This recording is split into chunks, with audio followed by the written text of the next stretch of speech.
Hello everybody, this is Master Qui-Gon from another video. Um, this isn't Star Wars related. This is more like I've seen a lot. This is more of a horror type of video. Um, I've seen a lot of comments regarding about the whole 2025's "I Know What You Did Last Summer" and the way they would say "spoiler alert" if you want to avoid this. Um, a very famous character turns evil. So I'll give you guys 30 seconds right now to just hang up.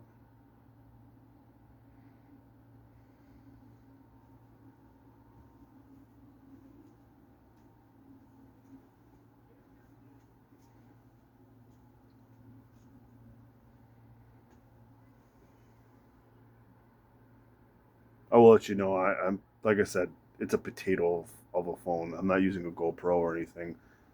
I'm a noob. Thank you. Um, all right, 30 seconds is up. Ray. Ray being the killer from the first two films, mind you. Ray. People are griping about how Ray is the killer after the first, while he was a survivor of the first two films. Now, um, let me try to explain a little bit. All right. Now, seeing Ben Willis as the killer from the first two films, you know, um, made a lot of sense. Well, we'll exclude the third film. Even James S. Janice from Dead Meat hated that movie as well. Now, with Ray being the killer, yes, I was confused when I first saw it in theaters about a couple days after the first release came out, after it came in theaters. So, what I'm trying to get as is that Ray Bronson is suffering some kind of trauma that he has from the first two films, mind you. Now, obviously, he did mention it's 1997 all over again. True. But if you watch the first two films, which I do like, I mean, regardless, the second film is a little goofy at times, but um,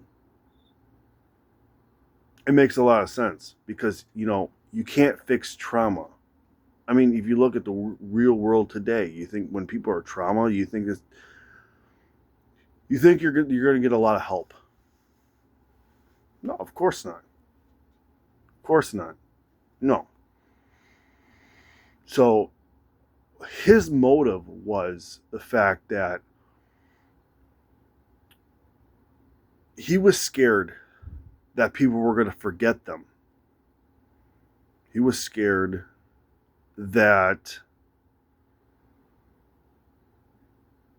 the town of Southport was not going to remember any of the victims that died that night. Barry, Helen, Elsa, one of the police officers, whatever. But he wanted to show an example of what it was like that time. Even though that Julie wanted to walk away from it and say, you know what, it was done, it was over with. We're gonna move on. We're gonna move on. I mean,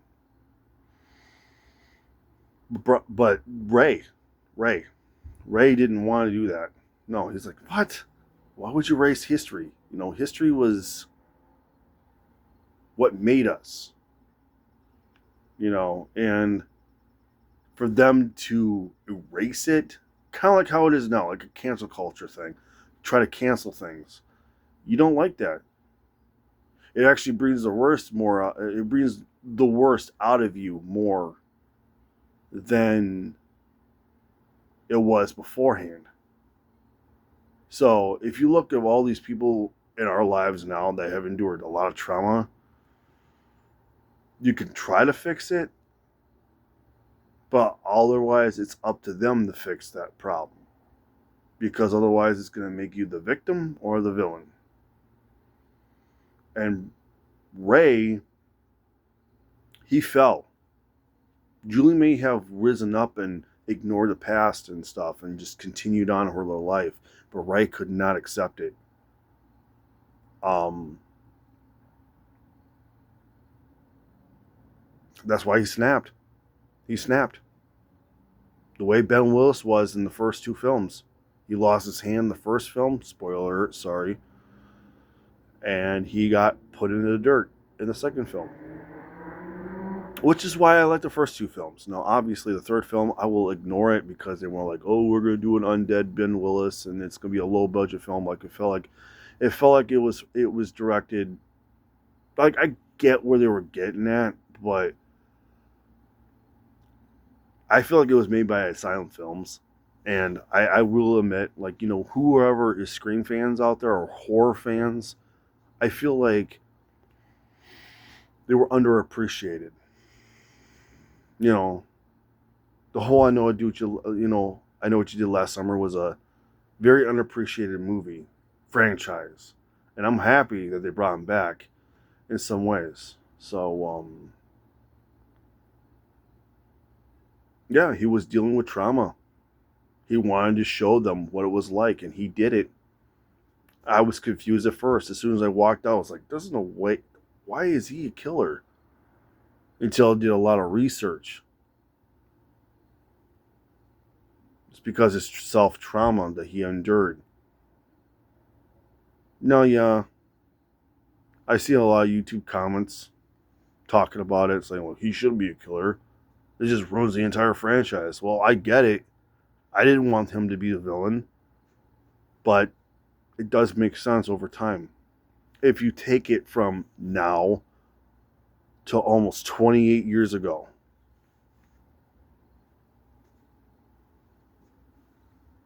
Or if you look at the people now in your lives. You think people do this for fun? Of course not. It's like a form of PTSD that soldiers have overseas. They snap. They could be the hero overseas, but they can become the villain at the very end of the day. No offense, mind you. I wish I was wrong. And I want to be wrong, mind you. Don't clip this, but I want to be wrong. You know, but seeing the experience for the first time was very interesting. Like, it was my very first time seeing it. Now, mind you, I am 32 years old. But not wanting to sugarcoat it, it was a really good experience. I got a really nice popcorn bucket, which was not a popcorn bucket, mind you. It was a tackle box. I mean, yeah, I got popcorn in it. My wife's like, well, we could just use it as a toolbox. I was like, no, you're going to rip the paint out of that. I want to put popcorn in it every time I want to see I Know What You Did Last Summer. No, I'm a horror buff. I'm a Star Wars nerd. I'm an anime nerd. You know, sorry, my hair is just looking all fuzzy. It bugs me. But just think of it as this way, you know. It's one of those underappreciated films. I'm not saying that you guys have to like it or hate it. You know, especially when the second film had Jack Black in it. It's like, oh my God, it's Jack Black. Oh my God. You know, it's like, that's fine. Don't like it, don't hate it. But think of it this way. It's like Scream. If, you know, because of Scream being popular now, and we're already at the seventh film, wouldn't you want to see the same thing with I Know What You Did Last Summer? I would. I mean, we waited, what, 28 years or something like that? I know because my brother was born in 97 and it just came out, so he's 28 years old. So, shout out for my brother, my younger brother. But, yeah. Anyways, whatever you guys decide, just think about it. Think about it like the way it is right now. You can't fix everybody.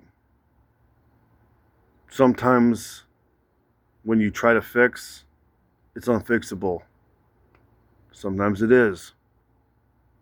But a lot of times those people who are unfixable will become monsters.